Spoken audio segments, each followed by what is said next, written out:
नमस्कार मेरे प्यारे दोस्तों, मेरी क्लास में आपका स्वागत है। मैं हूं आपका होस्ट, दोस्त, टीचर, फ्रेंड, शिक्षक, गुरु निर्देश भारद्वाज। आ जाइए, क्लास स्टार्ट हो गई है। सबसे पहले तो मैं आपको शुभकामनाएं देना चाहूँगा कि आज बसंत पंचमी है। हमारी शिक्षा की देवी माता सरस्वती का आज बसंत पंचमी का दिवस है। इनको शिक्षा की देवी, एजुकेशन की देवी, बुद्धि की देवी माना जाता है। तो मुझे उम्मीद है कि आप सब लोगों ने उनकी ज़रूर जो है पूजा अर्चना की होगी और इवनिंग में भी जो है आपको करने का सौभाग्य प्राप्त होगा। ओके, अब हम पॉइंट पर आ जाते हैं। मैं इस समय आपके सामने रिजल्ट मित्रा के प्लेटफॉर्म पे हूँ। मेरी क्लासेस आप रेगुलर देख रहे हैं। टॉपिक हमारा चल रहा है ऑटोनोमस स्टेट्स। और ऑटोनोमस स्टेट्स में जो लास्ट क्लास में हमने जो किया था वो सिख धर्म हम जो है पढ़ रहे थे। तो हमें सिख धर्म को जो है स्टार्ट करना है। तो सिख धर्म के लिए थोड़ी सी बेसिक जानकारी पहले हम ले लेते हैं, ठीक है, कि कहाँ है सिख धर्म और कैसे जो है इसको हमें कवर करना है। तो आपको ये जो दिखाई दे रहा है सिख पंजाब, यही जो है इलाका जो है सिख धर्म से संबंधित था। ओके, तो ये मैप के थ्रू जो है आप एक बार देख लीजिए। सिख एम्पायर अगर हमें पर्टिकुलर देखना हो तो ये आपको दिखाई दे रहा है। इतना ही था सिख एम्पायर, जो कि उस समय के संपूर्ण जो है पंजाब में फैला हुआ था।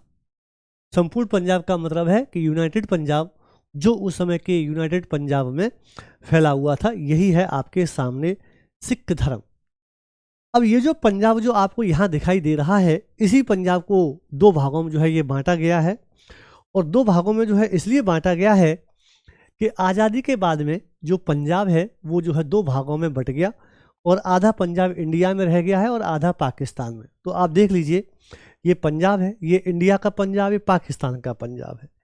एरिया वाइज अगर आप देखते हैं तो लगभग 56% पंजाब का एरिया पाकिस्तान में है और उसे थोड़ा सा छोटा 44% उसका एरिया जो है हमारे इंडिया में है। तो हम इसी यूनाइटेड पंजाब को, जो ये आपको पूरा दिखाई दे रहा है, इसी को जो हम पढ़ रहे हैं, इसी पंजाब में यहाँ पर सिख धर्म या सिख रिलीजन की बात जो है हम कर रहे हैं।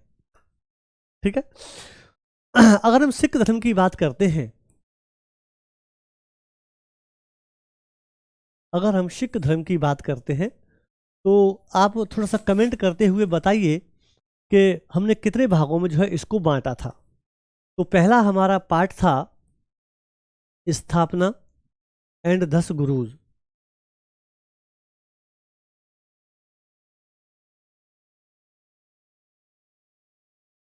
एस्टैब्लिशमेंट या स्थापना एंड 10 गुरुज।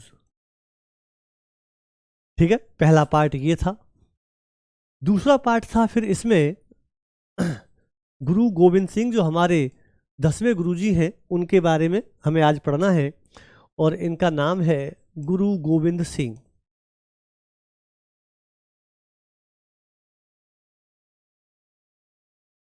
फिर नेक्स्ट पार्ट जो हमारा रहेगा वो रहेगा सक्सेसर्स या उत्तराधिकारी। और सक्सेसर्स में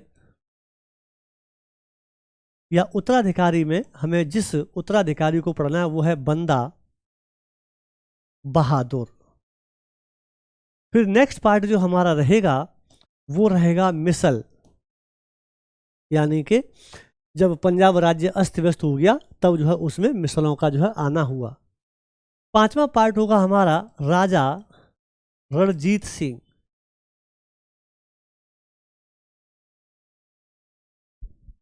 सॉरी, राजा रणजीत सिंह हमारा नेक्स्ट पार्ट होगा। हम यही लिख देते हैं। छठवां पार्ट हमारा होगा रणजीत सिंह का एडमिनिस्ट्रेशन या प्रशासन। रणजीत सिंह का एडमिनिस्ट्रेशन या प्रशासन। फिर एक पार्ट होगा इनके सक्सेसर्स और एक पार्ट होगा फिर एंग्लो सिख वॉर, आंग्ल सिख युद्ध। ये जो है हमें कवर करना है। तो आज हम जिस सेक्शन पर हैं उसका नाम है 10वें गुरुजी। तो चलिए आइए हम 10वें गुरुजी पर चलते हैं, जिनका नाम है गुरु गोविंद सिंह।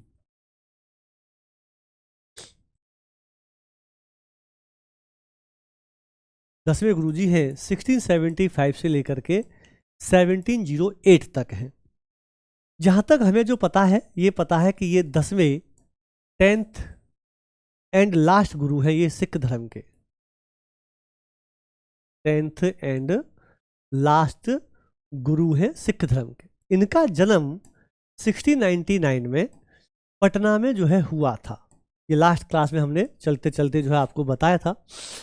तो इनके जो पिताजी थे जिनका नाम था गुरु तेग बहादुर, और अपनी इनकी माता जी के साथ ये पूर्वी क्षेत्र के दौरे पर जाते हैं, पटना में जो है रुकते हैं। इनकी जो माता जी थी अर्थात गुरु तेग बहादुर की जो धर्मपत्नी थी वो प्रेग्नेंट थी। पटना में ही जो है इनका 22 दिसंबर 1666 को जो है इनका जन्म होता है। तो इनका जन्म दिवस अर्थात प्रकाश वर्ष जो है वहीं पर जो है मनाया जाता है। चलिए, इनके बारे में कहा जाता है कि इन्होंने एक आनंदपुर नामक नगर की जो है स्थापना भी की थी, आनंदपुर, ठीक है। इनकी 2 पत्नियां थी, जीतू और सुंदरी। जीतू और सुंदरी 2 पत्नियां थीं और इनके 4 बेटे थे, अजीत सिंह, जोरावर सिंह, जुझारू सिंह और फतेह सिंह। 4 जो है इनके बेटे थे। इन्होंने 3 किताबें जो है लिखी। तो आइए हम जो है इनकी बुक्स की बात जो है करते हैं। एक किताब का नाम है कृष्ण अवतार,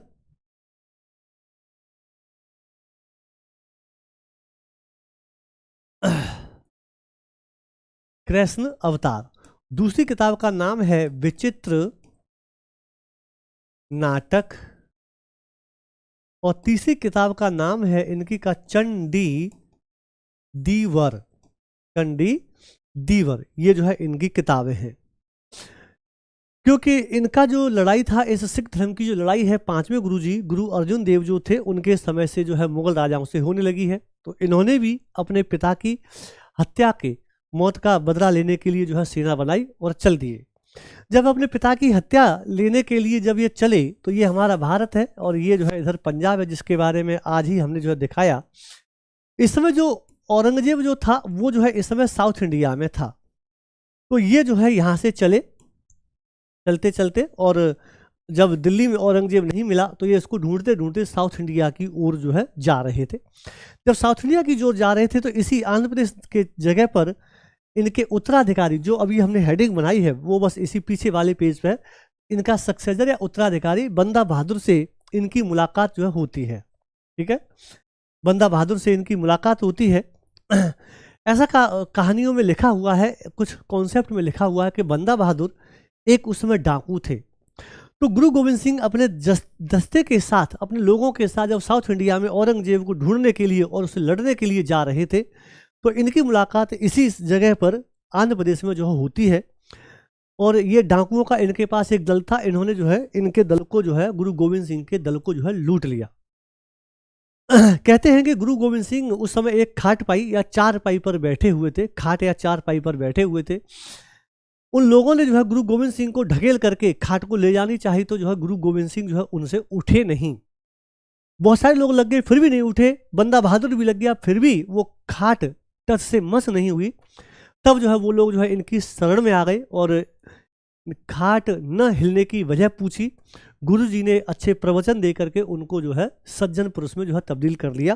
तो वो जो डाकू था बंदा बहादुर, वही डाकू जो है, वैसे उस बंदा बहादुर का नाम शुरुआत में बंदा बहादुर न होकर के इसके बचपन का नाम लक्ष्मण देव था। तो वो जो लक्ष्मण देव थे बंदा बहादुर बन गए। गुरु जी ने इनसे कहा कि हम तो दक्षिण भारत में जा रहे हैं, मुगलों से हमें बदला लेना है, औरंगजेब से हमें मिलना है, आप ऐसा करिए कि पंजाब चले जाइए। तो बंदा बहादुर यहाँ से पंजाब आ गए और पंजाब की जो है देखभाल करने लगे। वो हम बात जो है जानकारी लक्ष्मण देव में या बंदा बहादुर में हम पढ़ेंगे। कुल मिलाकर के गुरु गोविंद सिंह जो है नीचे की ओर चलते चले आ रहे थे, नीचे की ओर जो है चलते चले आ रहे। तभी जो है ये तो बात रही अभी बहुत दूर की है, लेकिन गुरु गोविंद सिंह जब राजा बने थे या अपने धर्म के जब गुरु बने थे और ऊपर ही थे, नॉर्थ इंडिया में थे, तो इनकी कई जो है लड़ाइयाँ जो है इनको लड़नी पड़ी थी। तो आइए अब हम गुरु गोविंद सिंह की पहले लड़ाइयाँ लड़ते हैं, फिर जो है इनको दक्षिण भारत में जो है लेकर के जाएंगे। तो पहली लड़ाई जो इन्होंने अपने जीवन में लड़ी 1690 में, उसका नाम है नादौन का युद्ध। तो यहाँ पर कुछ घटनाएं जो है घटती हैं, उनको जो है आपको जानना है। ये और इनकी सेना 1690 में नादिन के युद्ध में मुगलों से भिड़ी। इसमें जो है गुरु गोविंद सिंह जो है विजयी हो गए थे। 1690 के बाद में डेट आती है 1699 में। तो 1699 में जो है इन्होंने जो स्थापना की थी उसका नाम आपको जरूर याद रखना है, खालसा पंथ। पंथ जो है धर्म के अंदर पाया जाने वाला एक अपना पर्सनल जो है, अगर ये कहा जाए कि सर पंथ क्या होता है, तो जैसे हम हिंदू हैं और मैं अपने नाम से हिंदू धर्म के अंतर्गत ही कोई अपनी एक ब्रांच चलाऊं और धर्म का ही काम करूं, तो मेरे पर्सनल ज्ञान को, मेरे पर्सनल अनुयायियों को जो है क्या कहा जाएगा, पंथ जो है कहा जाएगा। तो इन्होंने जो है अपने लिए खालसा पंथ की जो है स्थापना की। इसी समय 1699 में ऐसा कहा जाता है कि ये एक जगह प्रवचन दे रहे थे और प्रवचन देते समय इन्होंने कहा कि भाइयों मुझे 5 लोगों की ज़रूरत है, आओ। कौन आप भीड़ में से 5 लोग उठ करके आएंगे, मुझे उनकी बलि देनी है। अब जैसे ही इन्होंने कहा कि मुझे उनकी बलि देनी है या उनका जो है त्याग चाहिए मुझे, तो बहुत सोच समझ करके 5 लोग जो है उस भीड़ में से उठे। अलग अलग राज्यों के लोग थे, एक उसमें दिल्ली के भी थे। उन 5 को जो है इन्होंने मारा नहीं, इन्होंने उन 5 को जो है पंच प्यारे जो है नाम दे दिया। तो एक कॉन्सेप्ट आता है इसी समय पंच प्यारे का। तो पंच प्यारे का मतलब क्या होता है, गुरु गोविंद सिंह के जो 5 प्यारे जो शिष्य थे उनको जो है पंच प्यारे जो है कहा जाता है। ठीक है। इसके बाद में जो है इन्होंने इसी सभा में जब ये प्रवचन दे रहे थे तो कहा कि जो है आप लोग कौर और सिंह शब्द का जो है प्रयोग कर सकते हैं। तो अपनी आइडेंटिटी बताने के लिए फीमेल के साथ कौर और मेल के साथ सिंह शब्द का जो है प्रयोग यहाँ से होना स्टार्ट हुआ। इसलिए आप देखेंगे कि जो 9 गुरुजी हमने आपको इससे पहली वाली क्लास में बताए थे, वो 9 के 9 गुरुजी जो है बिना सिंह शब्द के थे। इन 10वें गुरुजी जिनका नाम है गुरु गोविंद सिंह, इन्हीं के नाम में से जो है ये सिंह शब्द जो है स्टार्ट हुआ। इसके बाद में ये तो रही एक जो है घटना। हम करते हैं, अगर युद्ध की बात करते हैं तो दूसरा युद्ध जिसका नाम है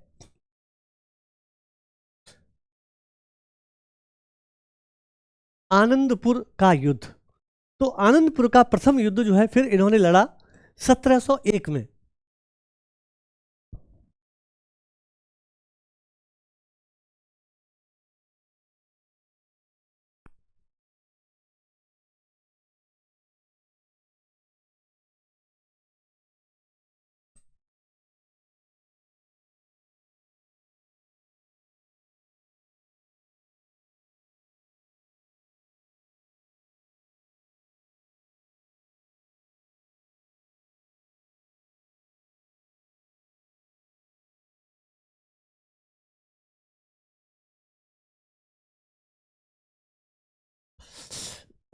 तो इन्होंने जो है 1601 में आनंदपुर का जो है युद्ध लड़ा। ये युद्ध औरंगजेब की सेना के साथ जो है इन्होंने लड़ा था। इसमें जो है इनकी सेना और जो कुछ पहाड़ी जो राज्य हुआ करते थे उनकी सेना जो है इसमें पराजित हो गई। खैर कोई बात नहीं है। फिर जो है दूसरा युद्ध हुआ जिसका नाम है आनंदपुर का युद्ध, जो कि 1705 में जो है 1702-3 के आसपास जो है लड़ा गया था।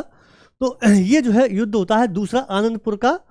ये हो गया प्रथम युद्ध और ये हो गया सेकंड युद्ध। तो आनंदपुर का जो है दूसरा युद्ध फिर जो है 1604 में हुआ। ये युद्ध भी गुरु गोविंद सिंह और जो पहाड़ी सेना थी, जो ऊंचाई पर जो पहाड़ बने हुए थे वहाँ के जो छोटे छोटे लोग हुआ करते थे, उनकी सेना, गुरु गोविंद सिंह की सेना। दूसरी तरफ फिर मुगल सेना के साथ हुई। इसमें जो है गुरु गोविंद सिंह जो है हार गए।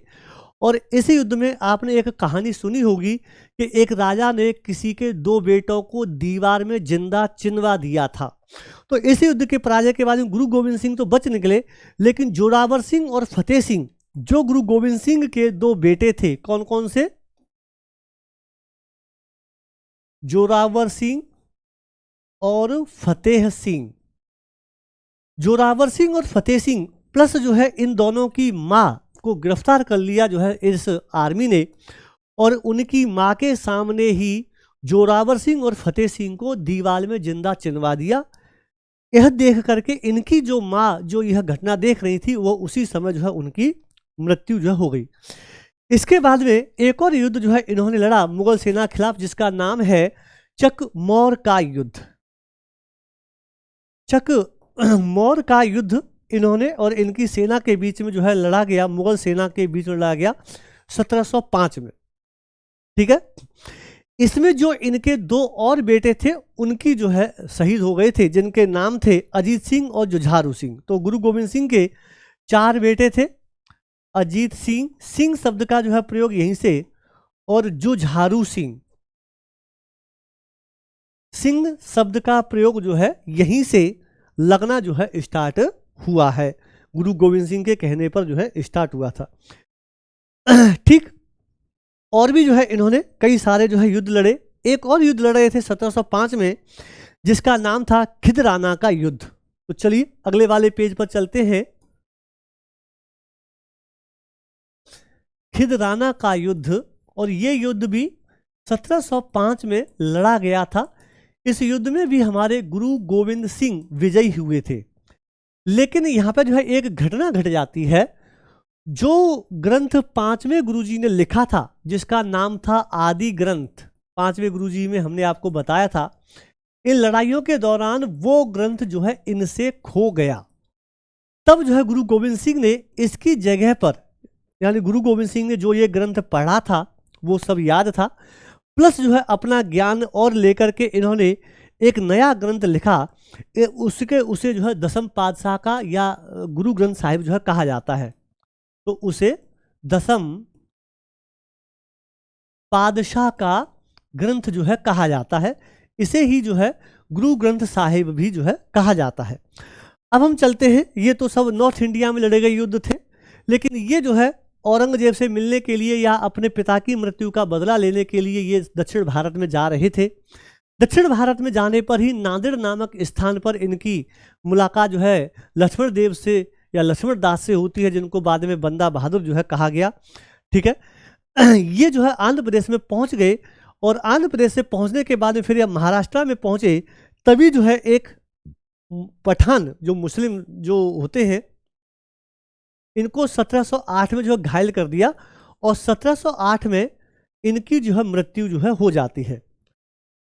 ठीक, 1708 में साउथ इंडिया में इनकी मृत्यु हो जाती है, और साउथ इंडिया में जहाँ पर मृत्यु होती है वो है महाराष्ट्र का नांदेड़, जहाँ पर जो है, जहाँ तक मुझे लगता है महाराष्ट्र का जो नांदेड़ है वहाँ पर साईं बाबा का जो है एक पवित्र जो है तीर्थ स्थल भी है। चलिए, तब गुरु गोविंद सिंह जब घायल हो चुके थे, लेकिन घायल होने के बावजूद भी उन्होंने उस पठान को मार दिया था जो इनको मारने के लिए गया था। बाद में जब इन्होंने ये कहा कि देखिए, अपने भक्तों से कहा, अपने संतों से कहा, अपने लोगों से कहा कि मैं इस धर्म का अंतिम गुरु हूँ। ठीक है, तो इन्होंने कहा कि मैं जो है इस धर्म का लास्ट गुरु हूँ, अब जो है मेरी इस परंपरा को और आगे नहीं बढ़ाएगा। तब जो है कहा कि गुरुजी अगर आप नहीं रहेंगे तो हम किसका जो है भजन ध्यान करेंगे, कौन गुरु रहेंगे, कौन हमें प्रकाश दिखाएगा, कौन हमें जो है रास्ता दिखाएगा। तब इन्होंने कहा कि जो मेरा लिखा हुआ ग्रंथ है, जिसे हम जो है ग्रंथ साहिब कहते हैं, उसी को जो है गुरु ग्रंथ साहिब जो है नाम दे दिया गया। तो मैं अंतिम गुरु हूँ, और जो गुरु ग्रंथ साहिब है वही जिंदगी भर आगे चल करके आपको जो है अब मार्गदर्शन जो है दिखाएगा। एक बात तो जो है इन्होंने ये कही।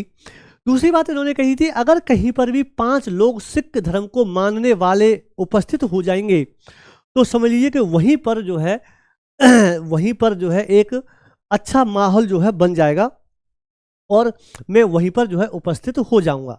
खैर, कुल मिलाकर के यह चले गए। ये जो है टॉपिक यहाँ पे पूरा हुआ। अब जो बात जो बंदा बहादुर की जो थी, अब हम जो है यहाँ पे आ जाते हैं। तो नेक्स्ट हमारी हेडिंग होगी उत्तराधिकारी या बंदा बहादुर।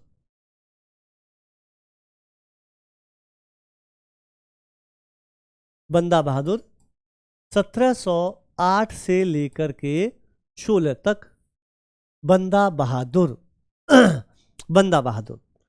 फिर हम जो है यही बात स्टार्ट करते हैं। जब गुरु गोविंद सिंह नॉर्थ इंडिया से आंध्र प्रदेश से होते हुए दक्षिण भारत में जा रहे थे, तभी जो है आंध्र प्रदेश के नांदेड़, सेम नाम है, बिल्कुल थोड़ा सा अंतर, नांदेड़ और नादेड़। तो नांदेड़ नामक जगह पर जो है इनका मुलाकात जो है गुरु गोविंद सिंह से हुई। वो कहानी हमने आपको पूरी सुना दी कैसे मुलाकात हुई थी और क्या हुआ था। चलो मुलाकात हो जाती है। इनके बेसिकली ये जम्मू के रहने वाले थे। इनके बचपन का नाम जो है लक्ष्मण देव था। बाद में लक्ष्मण देव से इनका नाम दूसरा नाम हुआ माधवदास। माधवदास रखा गया। जब सिख धर्म में आकर के इन्होंने वैराग्य प्राप्त कर लिया तब इनका नाम हुआ माधवदास बैरागी। ठीक है, आंध्र प्रदेश में क्योंकि उनकी मुलाकात हो चुकी थी तब गुरुजी ने जो है इनको गुरु का बंदा कहा। चौथा नाम क्या हुआ? गुरु का बंदा। तब जो है इनका नाम रखा गया गुरु बख्श सिंह। तब जो है इनका नाम क्या रखा गया? गुरु बख्श सिंह और बंदा बहादुर, ये सब जो है नाम हुए। कुल मिलाकर के ये गुरुजी से मिलने के बाद में पंजाब में आ गए थे। पंजाब में आकर के इन्होंने सिखों के लिए काम करना स्टार्ट कर दिया। तो इनको कहा जाता है पहला राजनैतिक, इन्होंने इनको जो है सिख धर्म का या जो है सिख धर्म का या पंजाब का इनको पहला राजनीतिक नेता जो है कहा जाता है। और इन्होंने इनके द्वारा ही जो है सिख राज्य की जो है स्थापना हुई थी। अब आप कहेंगे कि सर ऐसे क्यों कहा जाता है? क्योंकि 10 गुरु जी जो हुए थे उनका काम जो है लड़ाई झगड़ा करना नहीं था। उनका काम केवल और केवल क्या करना था? उनका काम केवल और केवल जो है पूजा पाठ या धर्म से संबंधित काम करना था। इनको पहला राजनीतिक सिख नेता कहा जाता है। इन्होंने ही सिख राज्य की स्थापना की। इन्होंने जो है गुरु गोविंद सिंह और गुरु नानक के सोने के और चांदी के सिक्के भी जो है चलाए थे। ये भी जो है अपने गुरु गोविंद सिंह की हत्या का बदला लेने के लिए चले और इन्होंने पंजाब के इन्होंने आज का जो पाकिस्तान है उसके लाहौर के सादरा नामक जगह पर उस समय की मुगल सेना के खिलाफ जो है इन्होंने लड़ाइयाँ लड़ी। तो वहाँ पर जो है फारूक सियर जो है इस समय मुगल राजा था। कहते हैं कि फारूक सियर की सेना ने इनको 1716 में इसी सादरा में जो है फांसी पर जो है लटका दिया था। ठीक है, और इनका जो है यहीं पर काम तमाम जो है हो गया था। लाहौर में सादरा नामक जो जगह है उसको तो जो है जो साहदरा नामक जो जगह है इसको जो है कत्लगढ़ी के नाम से जो है इतिहास में कहा गया है कि यहाँ पर इन लोगों के बीच में जब दोनों सेनाओं के बीच में लड़ाई हुई तो कत्ले आम जो है मचाया गया था। ठीक है, तो ये जो है, लेकिन हम इनको 10 के बजाय 10 गुरुजी थे, इनको हम 11वां नंबर नहीं दे सकते, नहीं, क्योंकि गुरुजी ने मना कर दिया था कि मैं अंतिम गुरु हूं और मेरे बाद में कोई भी व्यक्ति गुरु नहीं बनेगा। तो इनको जो है राजनीतिक नेता के तौर पर मान्यता प्राप्त है। इन्होंने भी शहादत प्राप्त की और मुगल सेना ने, फारूक सिर की सेना ने जो है इनको फांसी पर चढ़ा दिया था। अगला जो पॉइंट था, अब हम उधर चलते हैं। तो अगला हमारा पॉइंट है मिसल। अब हम जो है आ जाते हैं मिसल।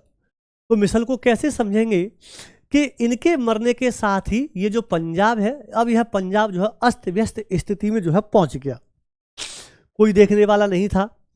यहीं पर कुछ प्रथाओं की शुरुआत होती है जब ये सब लोग शहीद हो जाते हैं। एक प्रथा की शुरुआत होती है जिसका नाम है शरबत खालसा।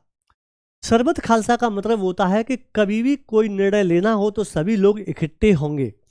तो सभी लोग इकट्ठे होंगे, इसके लिए शरबत खालसा नामक एक प्रथा का निर्माण किया गया। दूसरी प्रथा का निर्माण किया गया था गुरु मत्ता। गुरु मत, मत कहते हैं ना, मत माने दिमाग होता है, तो गुरु मत्ता। तो जो शरबत खालसा के तहत सभी सिख लोग किसी बात के ऊपर इकट्ठे होंगे, फिर वो जो निर्णय देंगे, निर्णय को कहा जाता है गुरु मत्ता, यानी गुरु का जो है एक प्रकार का जो है आदेश।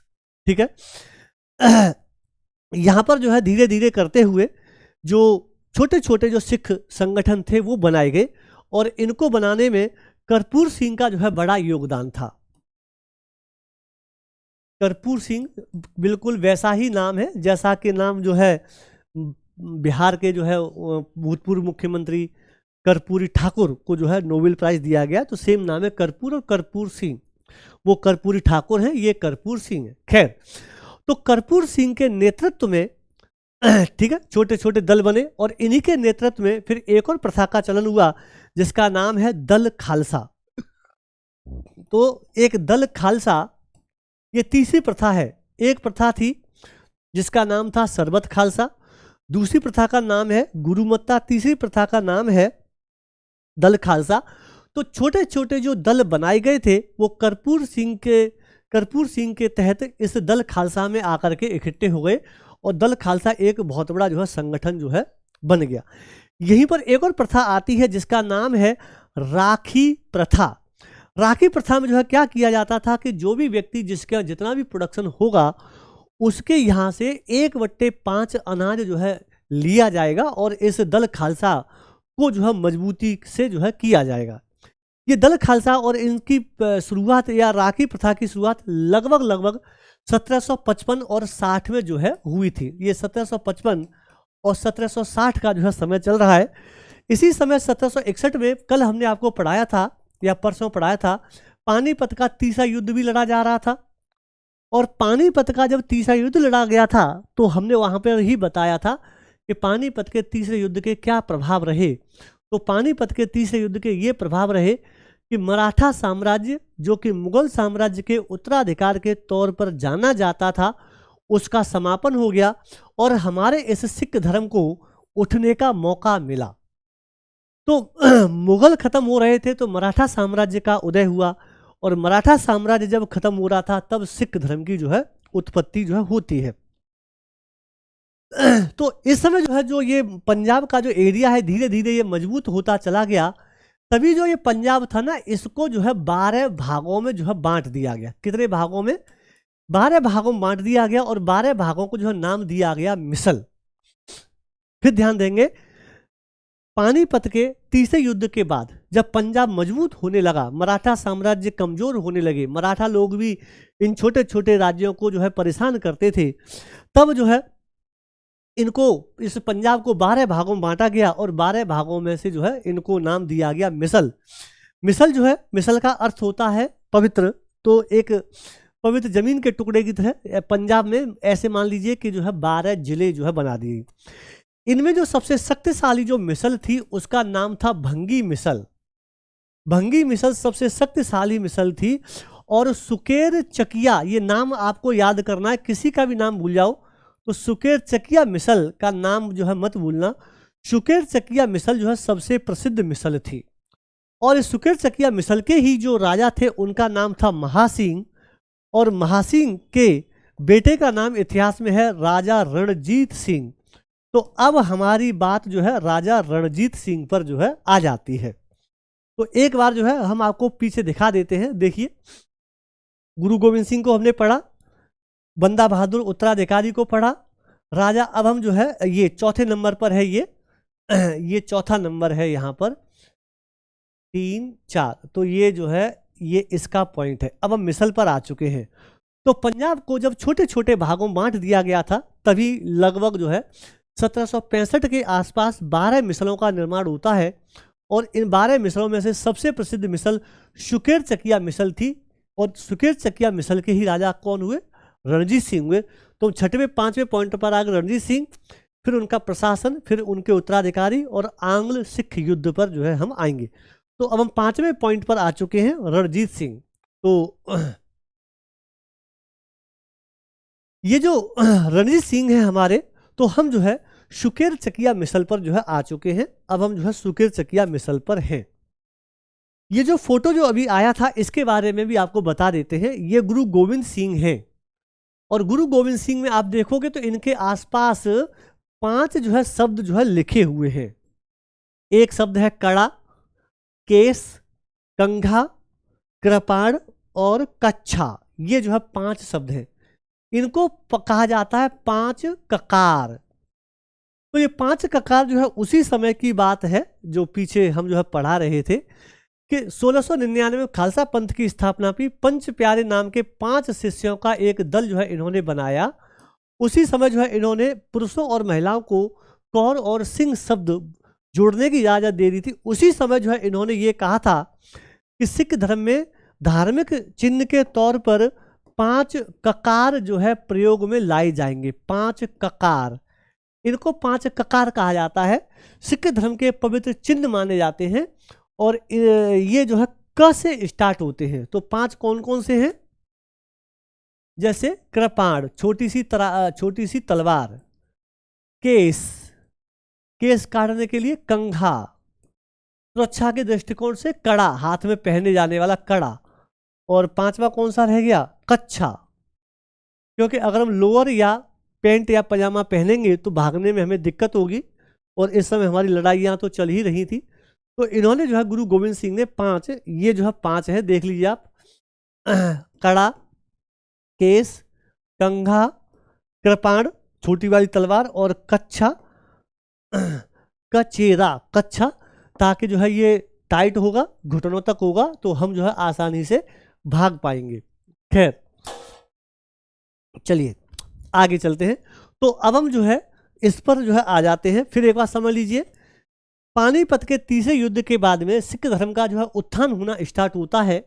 तो ये जो पंजाब था इसको 12 भागों में जो है बांट दिया गया, जिसमें भंगी मिसल सबसे शक्तिशाली मिसल और सुकेर चकिया मिसल सबसे प्रसिद्ध मिसल थी। 12 टुकड़ों को मिसल नाम जो है दिया गया था। इस मिसल के मुखिया महासिंह थे, और महासिंह के ही बेटे का नाम है रणजीत सिंह, जो कि 1792 से लेकर के 1839 तक जो है राजा बने थे। तो अब हम जो है रणजीत सिंह पर जो है आ जाते हैं। तो 5वां या 6वां जो भी है उनको ले लेते हैं, रणजीत सिंह। बिना रणजीत सिंह के पड़े सिख धर्म पूरा हो ही नहीं सकता। 1792 से लेकर के 1839 तक लगभग जो है ये 45-48 साल तक जो है ये राजा रहे थे। ये सिख धर्म के सबसे शक्तिशाली जो है राजा जो है माने गए हैं। सुकेर चकिया मिसल के मुखिया जिनका नाम था महासिंह, ये जो है उनके बेटे थे। 12 साल की उम्र में ही बेसिकली इनका जन्म 1780 में जो है हुआ था। इनका जन्म 1780 में हुआ था, और 1792 में 12 साल की उम्र में ही ये जो है राजा बन गए थे। अगर आपने पंजाब को देखा है, आज भी हमने दिखाया था, तो पंजाब के पश्चिम में जो इलाका है ये जो इलाका अफगानिस्तान था। तो अफगानिस्तान का राजा अक्सर जो है उस समय पंजाब के ऊपर और पंजाब से सटे हुए क्षेत्रों के ऊपर आक्रमण करता रहता था। उसे पता था कि यहाँ पे कोई राजा नहीं है। लेकिन 12 साल की उम्र में हमारे रणजीत सिंह जो है राजा बन जाते हैं। तो 1296 में अफगानिस्तान के शासक जमान शाह ने आक्रमण जो है किया। क्या नाम है राजा का अफगानिस्तान के का? जमान शाह। इन्होंने जो है जमान शाह को जो है भगा दिया। फिर दोबारा जमान शाह आया, फिर जो है भगा दिया। लेकिन भागते समय जब वह यहाँ से लौट करके जा रहा था, तो यहाँ पर जो ये चिनाब नदी है, जमान शाह की 12 तोपें चिनाब नदी में जो है गिर गई थी। 12 तोपें जब जा रहा था तब लौटते समय। तो अफगानिस्तान के राजा जमान शाह जो कि रणजीत सिंह का समकालीन था, ये भी ध्यान रखना है, इसकी 12 तोपें चिनाब नदी में गिर गई। महाराजा रणजीत सिंह ने उन 12 तोपों को निकलवाया, साफ सफाई की, सर्विस करवाई और जमान शाह को जो है वापस कर दी। इस बात से जमान शाह बहुत खुश हुआ, और जमान शाह ने कहा कि मित्र, फिर उन्होंने जो है रणजीत सिंह को मित्र जो है कहा, और कहा कि मित्र, ये 12 तोपें मैं आपको गिफ्ट कर देता हूँ, आप जो है इनको जो है रख लो, और बताओ आपको क्या चाहिए। तो रणजीत सिंह जो है चाह रहे थे कि मुझे जो है लाहौर जो है मिल जाए। तो एक तो जो है 12 तोपें दे दी और लाहौर दे दिया कि जाओ मैं आपको लाहौर भी दे देता हूँ। मान लीजिए ये जो है लाहौर है। तो इस प्रकार से रणजीत सिंह ने जैसे ही 1799 में लाहौर के ऊपर अधिकार किया, इन्होंने लाहौर को अपनी राजधानी जो है घोषित कर दिया। इसके बाद में 1805 में इन्होंने अमृतसर पर भी जो है अधिकार कर लिया था। कौन सा शहर? अमृतसर पर भी जो है अधिकार कर लिया। तो इस प्रकार से पंजाब की 2 राजधानियां जो है हो गई थी, एक लाहौर और एक पंजाब। लाहौर जहां राजनीतिक राजधानी रही थी, लाहौर जहां राजनीतिक राजधानी रही थी, अमृतसर इस राज्य की धार्मिक राजधानी थी। कैसी थी? धार्मिक जो है राजधानी थी। अमृतसर धार्मिक जो है राजधानी रही थी इनकी। ठीक है, चलिए अब हम जो है आगे चलते हैं। रणजीत सिंह अपना काम जो है कर रहे थे। अपने पड़ोसी और समकालीन राजा से इनकी जो है दोस्ती हो गई, बहुत अच्छी बात है। तभी जो है अंग्रेजों के साथ भी जो है इनका लड़ना जो है स्टार्ट हो गया था। लड़ने का कार्य ये था कि जैसे जैसे रणजीत सिंह शक्तिशाली होते चले जा रहे थे, अपने साम्राज्य को बढ़ाते चले जा रहे थे। तो भारत के जो है इधर जहाँ पर आप ये देख रहे हैं इधर जो है अंग्रेजों का दबदबा था। तब जो है रणजीत सिंह की और अंग्रेजों के साथ संधियां होती हैं। संधियां का दौर लगातार जो है चलता रहता है। 1806 में एक संधि जो है होती है, लेकिन वो संधि ज़्यादा सक्सेसफुल नहीं हो पाती है। उसके संधि के होने का कारण ये था कि जो हमने पीछे एक टॉपिक आपको पढ़ाया, उसमें होलकर नामक जो है एक एक मराठा साम्राज्य जो पढ़ाया था, उसमें हमने मराठा संघ पढ़ाया था, और उसमें होलकर नामक जो है हमने एक व्यक्ति के बारे में जो है पढ़ाया हुआ था। वो होलकर नामक व्यक्ति अंग्रेजों से पराजित होकर के महाराजा रणजीत सिंह के पास आ गया। अंग्रेजों ने इस बात का विरोध किया कि आप जो है हमारे दुश्मन को शरण मत दो। तो 1806 में इन दोनों के बीच में एक संधि समझौता होता है, लेकिन यह संधि बहुत ज़्यादा लंबे समय तक काम नहीं कर पाई थी। इधर फिर जो है रणजीत सिंह ने अपनी गतिविधियों को अंजाम देना स्टार्ट कर दिया। रणजीत सिंह शक्तिशाली जो है होते चले जा रहे थे। इसी बीच में जो है उनकी एक आंख घायल हो गई और उनकी एक आंख की रोशनी जो है चली गई। तो एक आंख की रोशनी के जाने पर उन्होंने एक बहुत अच्छा स्टेटमेंट जो है दिया था उस समय, जो हमारे एग्जाम में हम लोगों से, आप लोगों से पूछा जाता है। क्या स्टेटमेंट था? ईश्वर की इच्छा थी कि मैं सब धर्मों को एक निगाह से देख सकूं, इसलिए उसने मेरी दूसरी आंख की रोशनी ले ली। ईश्वर की इच्छा थी कि मैं सभी धर्म के लोगों को एक ही नज़रिए से देखूं, अपना जो है नज़रिया चेंज ना हो, जो है ये कहा था। ठीक है, तो कुल मिलाकर के ये हुआ। इसको इंग्लिश में कुछ इस प्रकार से कहते हैं, God wanted me to see all religions with one eye. ठीक है, with one eye, and that's why he took my second eye light. इसलिए जो है उसने मेरी दूसरी आंख की रोशनी जो है ले ली है। ये जो है अपना काम कर रहे थे। तभी जो है 1809 में एक और संधि होती है। 1809 की जो संधि है, 1809 की जो संधि है वो बहुत इंपॉर्टेंट है। तो इनके और अंग्रेजों के बीच में अमृतसर की 1809 की जो है एक संधि होती है। इस संधि में सिग्नेचर करने के लिए मैटकॉफ नामक जो है अंग्रेज जो है आया हुआ था, जिसका नाम था चार्ल्स मैटकॉफ। तो 25 अप्रैल 1809 को फिर अंग्रेजों के और रणजीत सिंह के बीच में एक संधि होती है। ये संधि जो है अंग्रेजों ने डर की वजह से करी थी, क्योंकि इस समय रसिया और नेपोलियन बोनापार्ट एक हो रहे थे।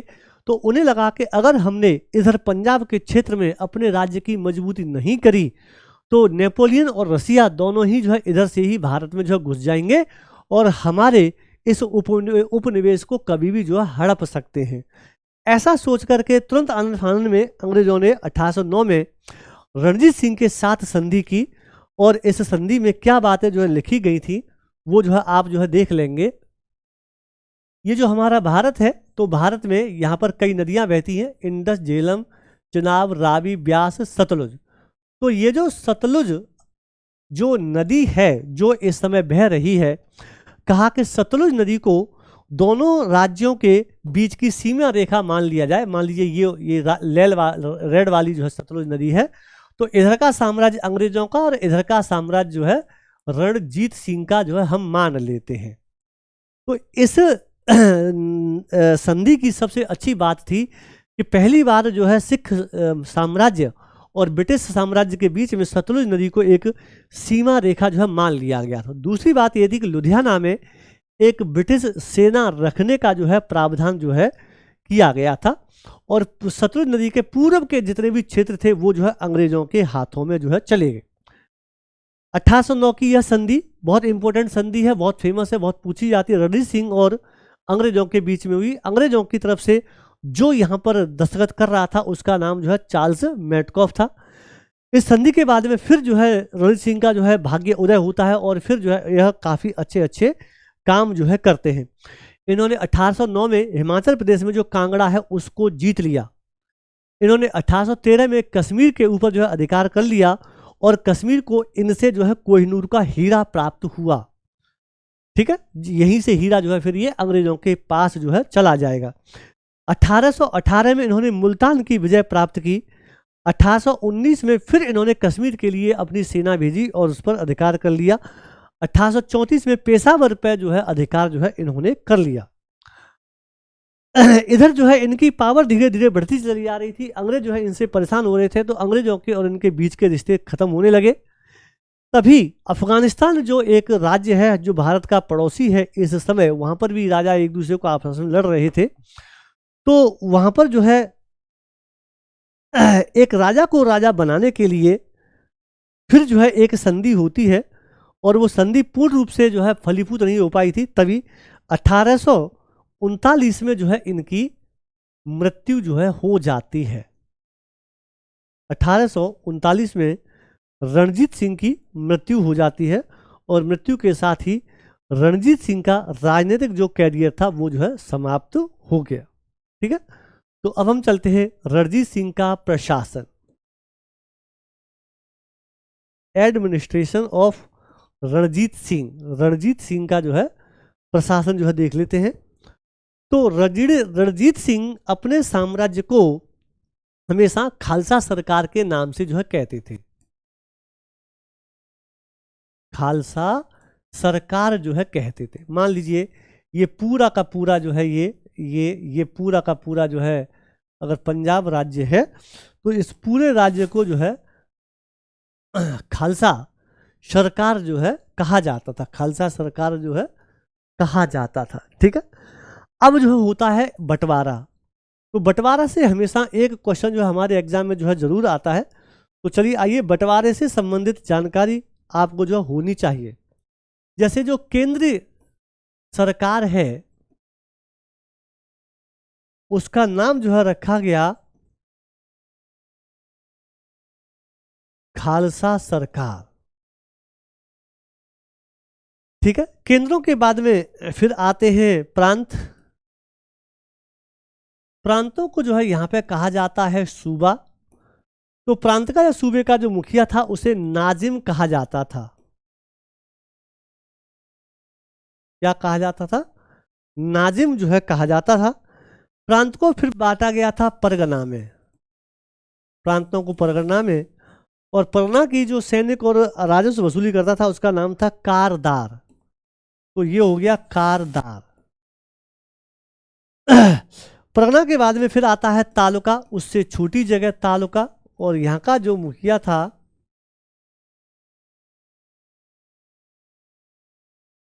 तालुकादार जो है यहाँ का मुखिया था। फिर आता है मौजा या गांव, जो कि प्रशासन की सबसे छोटी इकाई होती है। और ये जो है यहाँ पे जो मुखिया जो था वो होती थी पंचायत। तो यहाँ पंचायत के से साम्राज्य जो है चलता था।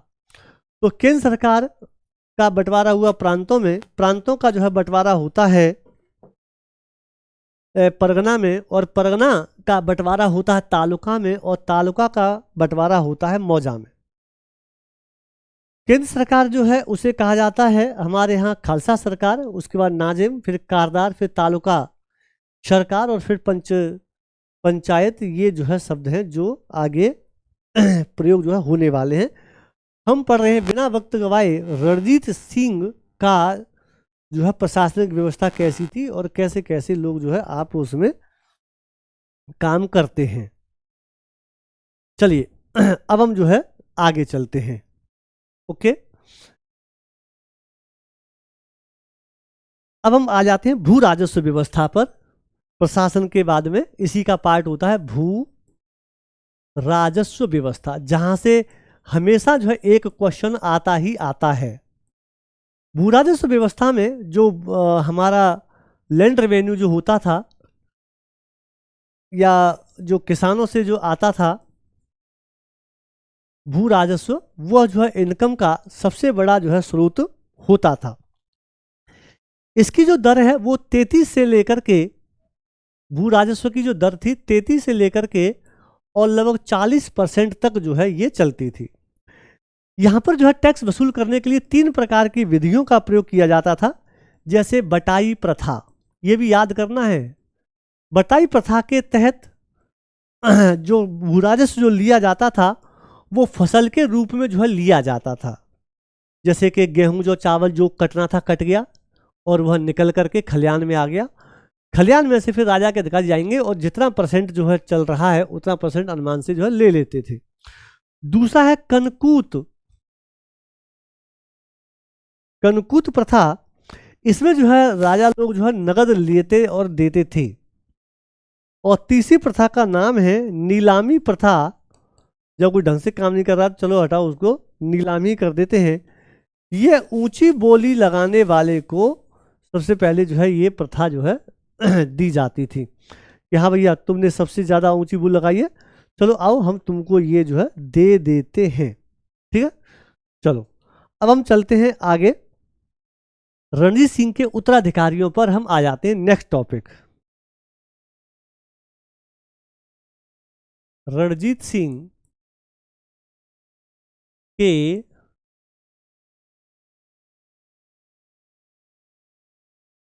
उत्तराधिकारी। रणजीत सिंह के उत्तराधिकारियों के ऊपर जो है आ जाते हैं। रणजीत सिंह की 1839 में जो है मृत्यु हो गई। 1839 के बाद में इनके उत्तराधिकारियों का आने का जो है क्रम स्टार्ट हो जाता है। तो चलिए हम पढ़ते हैं। पहले जो इनके बेटे थे उनका नाम था खड़क सिंह। तो खड़क सिंह जो है राजा बनते हैं और राजा बनते ही कुछ ही महीनों में जो है इनको हटा दिया जाता है। फिर आते हैं नैनिहाल सिंह। नैनिहाल सिंह आते हैं और नैनिहाल सिंह को भी जो है जल्दी हटा दिया जाता है। फिर जो है आते हैं शेर सिंह और शेर सिंह के बाद में लास्ट में आते हैं दिलीप सिंह। ठीक, तो ये तो जो है एक एक करके काम के नहीं रहे, जल्दी जल्दी मर गए। जो दिलीप सिंह थे और जो सबसे जो है यंग थे, तो इनकी संरक्षिका थी जिसका नाम था रानी जिंदन। रानी जिंदन जे जो है इनकी संरक्षिका थी। ये जो है लगभग 10 साल के थे, सबसे यंगेस्ट थे और 10 साल के यंगेस्ट थे और काम जो है बढ़िया से अच्छे से कर रहे थे। ये जो है काम कर रहे थे बढ़िया से। रानी जिंदन जो है यहाँ की बहुत ही महत्वाकांक्षी जो है एक लेडीज थी। इसके जो है एक वजीर थे जिनका नाम था लाल सिंह। अब लाल सिंह और रानी जिंदन की महत्वाकांक्षाएं जो है जाग उठी। तो ये पॉइंट रहा जो है। और जो कोहिनूर का हीरा है फाइनली वो अब इनके पास में जो है आ चुका है। वो कोहिनूर का जो हीरा है आज हमारे इतिहास में इतना वह प्रसिद्ध है कि हमें पढ़ना पड़ रहा है, जबकि वो कोहिनूर का हीरा आज हमारे पास है भी नहीं, इंग्लैंड में है।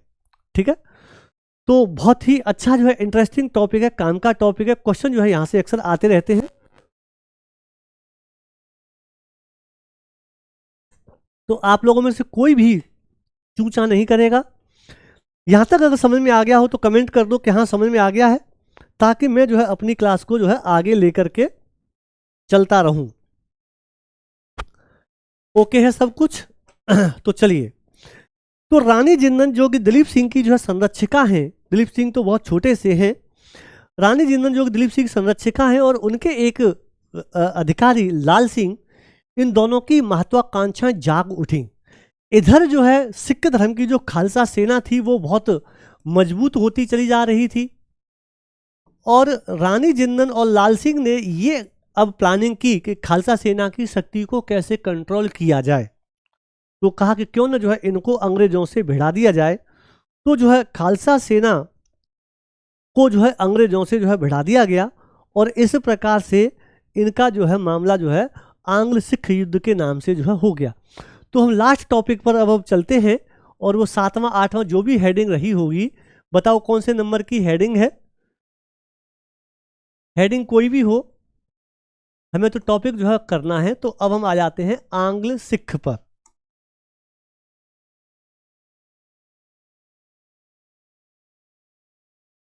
ओए होए होए होए होए तो यार,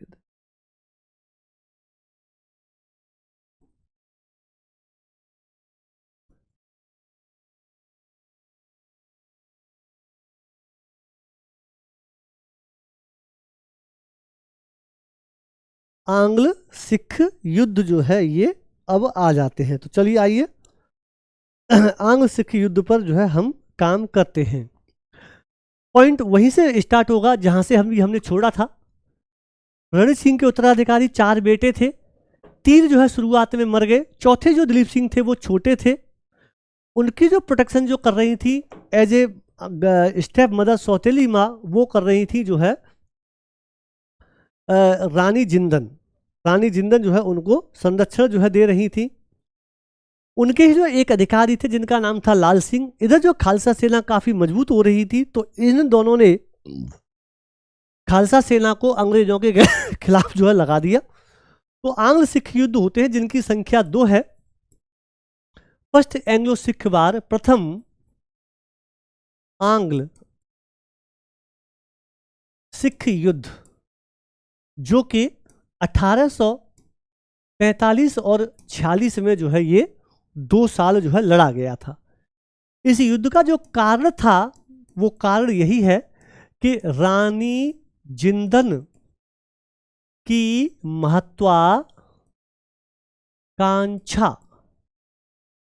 रानी जिंदन की महत्वाकांक्षा जो है कैसी है। जब जो है इन्होंने खालसा सेना को अंग्रेजों की सेना के साथ भिड़ा दिया, लड़ाइयाँ हुई, तो इसमें जो है 1 नहीं 2 नहीं, छोटी छोटी 5 लड़ाइयाँ हुई। 5वीं लड़ाई में जाकर के अंततः निष्कर्ष जो है निकला। तो इसमें जो है 4 से 5 लड़ाइयाँ जो है हुई। हम 5 लड़ाइयाँ आपको बताएंगे। पहली है मुदकी का युद्ध। मुदकी का युद्ध हुआ दोनों सेनाओं के बीच में 1845 में मुदकी का जो है युद्ध होता है। मुदकी के युद्ध के बाद में फिर फिरोज शाह का युद्ध, ये भी जो है 1845 में होता है। फिर बद्दोवाल का युद्ध और फिर आलीवाल का युद्ध, ये दोनों ही युद्ध जो है 1846 में और 1846 में होते हैं। 5वां जो युद्ध था वो जो है निर्णायक युद्ध था, जिसका नाम था सबराव का युद्ध।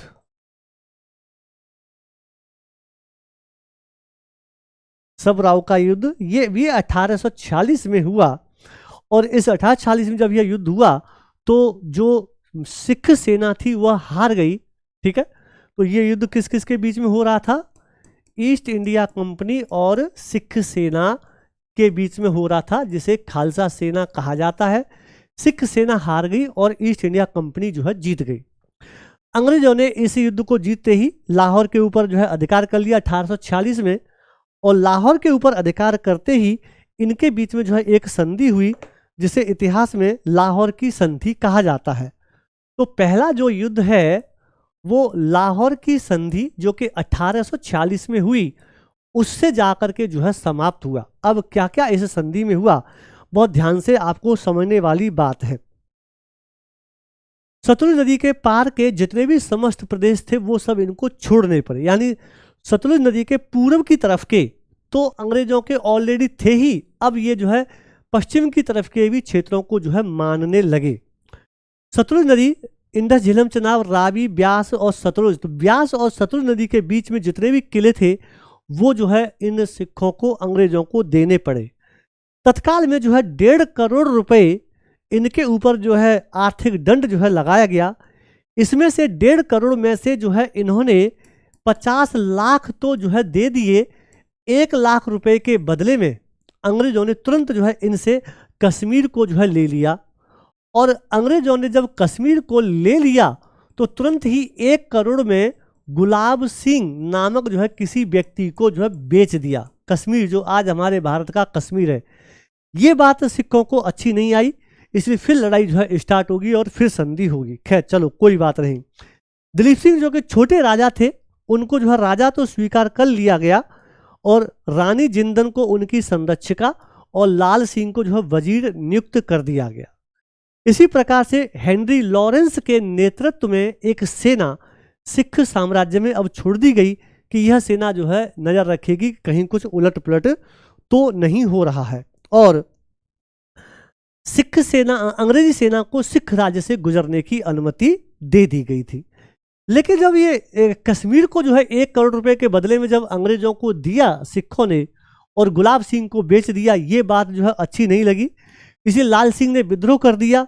फिर जो है यहाँ पर भैरववाल की संधि होती है इसी समय,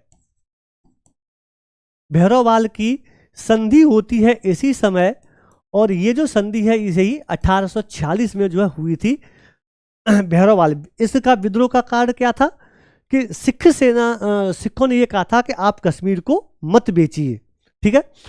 इसमें जो है ये कहा गया कि रानी जिंदन जो कि दलीप सिंह की संरक्षिका बनाई गई थी ऊपर वाली संधि में, अब उसका संरक्षिका का काम खत्म, अब उसकी 1.5 लाख रुपए की पेंशन जो है नियुक्त कर दी कि बस 1.5 लाख रुपए तुम्हें जो है सालाना जो है पेंशन जो है मिलेगी। और क्या कहा गया, और सिख साम्राज्य में एक स्थायी फौज रखने का भी जो है प्रावधान जो है किया गया। ये छोटा सा परिवर्तन हुआ, रानी जिंदन की संरक्षिका जो है समाप्त कर दी गई, ठीक है। लेकिन जो सिख सेना थी वो अपनी हार का बदला नहीं ले पाई थी और इसको भूल भी नहीं पाई थी, इसीलिए फिर जो है दूसरा जो है युद्ध हो जाता है। इसको जो है एंग्लो और सिख वॉर जो है कहते हैं। 45-46 में हुआ था, 47 की साल खाली गई, और ये जो है 48 में और 49 में जो है ये एंग्लो सिख वॉर जो है होता है। इस समय जो ईस्ट इंडिया कंपनी का तो गवर्नर जनरल था वो डलहौजी था। कौन था? डलहौजी था। तो ये युद्ध कैसे होता है, जो रानी जिंदन थी जिसकी भैरववाल की संधि में उसकी 1.5 लाख रुपए की सैलरी फिक्स कर दी गई थी, पेंशन, कि 1 साल में हम 1.5 लाख रुपए तुम्हें देंगे, तुम इसी से अपना जीवन जियो। कुछ समय बाद में उसको घटा करके मात्र 48,000 कर दिया गया था, ठीक है। दूसरा, इस परिवार की जो रानियां थी उनसे जबरदस्ती जो है आभूषण वगैरह ले लिए गए थे। इस वजह से सिख सेना ये अपमान नहीं सह पा रही थी कि अंग्रेज जबरदस्ती हमारे ऊपर हावी होने की कोशिश कर रहे हैं, इसीलिए दूसरा आंग्ल सिख युद्ध 48 में और 49 में जो है होता है। आप इनकी डेट बड़े आराम से याद कर सकते हैं, 45, 46, 47, 48 और 49। 1800 पहला युद्ध 1845-46 में, बीच की 1 साल खाली, और दूसरा युद्ध 1848 और 49 में जो है लड़ा गया। इसमें भी जो है 5 युद्ध लड़े गए थे, 4 इसमें भी कई युद्ध लड़े गए थे। तो आइए उन युद्धों को जो है आपको हम एक एक करके जो है बताते हैं। पहला युद्ध लड़ा गया था जिसका नाम था रामनगर का युद्ध। पहला युद्ध लड़ा गया था रामनगर का युद्ध 1848 में। यह युद्ध जो है सिख सेना और अंग्रेज जो था जिसका नाम था जनरल गॉफ, उसके नेतृत्व में ये लड़ा गया था। लेकिन ये युद्ध जो है निर्णायक जो है नहीं रहा था, अनिर्णयी रहा। फिर चिलियन वाला, एक होता जलियन वाला, ये है चिलिया वाला। ये क्वेश्चन जो है पूछा गया है इसके नाम की वजह से। ये जो है 49 में जो है होता है। ये युद्ध भी जो है सेना के बीच में और ईस्ट इंडिया कंपनी के बीच में होता है, लेकिन ये भी बराबर छूटता है, ये भी अनिर्णायक जो है युद्ध जो है रहा। तीसरा युद्ध जो है वो सबसे इंपॉर्टेंट युद्ध था जिसका नाम था गुजरात का युद्ध, जो कि 49 में जो है हुआ था। गुजरात का युद्ध जो कि 1849 में हुआ था। यहां पर अंग्रेजों ने अपने सेनापति को जो है बदल दिया। अब तक जो सेनापति थे उनके स्थान पर जो गॉफ था, दोनों में गॉफ के स्थान पर चार्ल्स नेपियर को जो है नियुक्त कर दिया।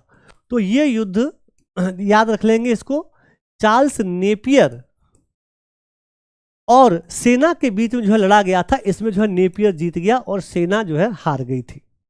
युद्ध हुआ, नेपियर ने इस सेना को जो है पराजित कर दिया। अंग्रेजों ने सिख साम्राज्य के ऊपर कब्जा कर लिया। सिख साम्राज्य के ऊपर कब्जा करके जो दलीप सिंह थे उनको पढ़ने के लिए इंग्लैंड भेज दिया, और इनके पास में जो हमारा कोहिनूर डायमंड था उसको लेकर के अंग्रेज जो है 9-2-11 जो है हो गए। और इसी 1849 में जैसे यह युद्ध होता है, पंजाब के ऊपर अंग्रेजों का कब्जा जो है हो गया। इसका मतलब ये हुआ कि ईस्ट इंडिया कंपनी ने पंजाब के ऊपर जो है कब्जा कर लिया था। दूसरी और महत्वपूर्ण बात यह है कि दलीप सिंह को जो है इंग्लैंड भेज दिया, वहाँ पर वो जो है ईसाई बन गए, फिर जो है इंडिया लौट करके आ गए, फिर जो है वह हिंदू जो है बन गए थे। इस प्रकार से दलीप सिंह के बारे में कहा जाता है कि इनकी मृत्यु तो जो है हुई थी जो है फ्रांस में, लेकिन इनकी जो समाधि है या इनका जो संस्कार जो हुआ था वो हुआ था कहाँ, इंग्लैंड में। तो ये एक ऐसे राजा हैं कि इनके जीवन की घटनाएं 3 अलग अलग देशों में हुई। दिलीप सिंह का जन्म इंडिया में हुआ, इनकी मृत्यु फ्रांस में हुई और इनका अंतिम संस्कार जो है इंग्लैंड में हुआ था। ऐसी नेपोलियन बोनापार्ट है जिसकी घटनाएं 3 अलग अलग जगह पर हैं। खैर, अंग्रेजों ने पंजाब के ऊपर कब्जा कर लिया और पंजाब को अपने अंडर में लेने के लिए एक कमेटी जो है बना दी गई थी जिसका नाम था प्रशासन की 3 सदस्यीय कमेटी। तो प्रशासन को चलाने के लिए एक 3 सदस्यीय जो है कमेटी बना दी गई थी। उस कमेटी का जो मुखिया था उसका नाम आपको याद जरूर रखना है, सर हेनरी लॉरेंस। ये जो है इसका चेयरमैन था। बेसिकली पहले जो है ये अध्यक्ष है। एक आध बार एग्जाम में ये भी पूछा गया है कि इस 3 जो है लोग कौन थे। दूसरा है जॉन लॉरेंस और तीसरा है चार्ल्स मैसन।